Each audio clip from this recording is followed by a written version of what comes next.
Assalamu alaikum level 1, how are you? Today we will start our Oxford new countdown 3rd edition, page number 116. Today also our topic is division. Divide the numbers to answer these. ये line हम skip कर देंगे. The numbers line will help you. ये हम line use नहीं करते, हम सिर्फ फिंगर को यूज़ करते हैं. जैसा ऑलरेडी डन है हमारा 16 divide by 2.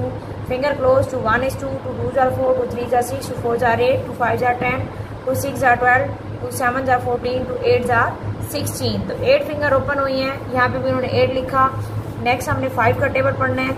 5 1 is 5, 5 2 are 10, 5 3 are 15, 5 4 are 20, 5 5 are 25. 25 तक हमने स्टॉप होना है.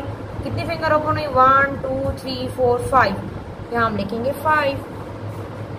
नेक्स्ट देखिए हमने फिंगर क्लोज की और क्या किया? 4 का टेबल पढ़ा. 4 1 is 4, 4 2 are 8, 4 3 are 12. तो हम 12 तक स्टॉप होंगे क्योंकि हमारा टारगेट क्या है? 12 है, उसके आगे नहीं जाना. तो कितनी फिंगर ओपन हुई? 1 2 and 3. लेवल 1 आपने याद रखना है. डिवीजन में आप अपनी फिंगर को क्लोज करके ओपन करते हैं और मल्टीप्लिकेशन में जो था वो पहले हम फिंगर ओपन कर लेते थे. अब अगेन हमने क्या करना है?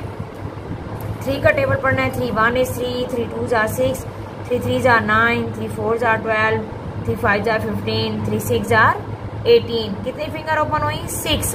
तो हम लिखेंगे 6. नेक्स्ट क्या है? E F G और H. ये आपने खुद करना है और इसकी अगेन एंड अगेन प्रैक्टिस भी घर में करनी है. ओके लेवल 1, अल्लाह हाफिज़.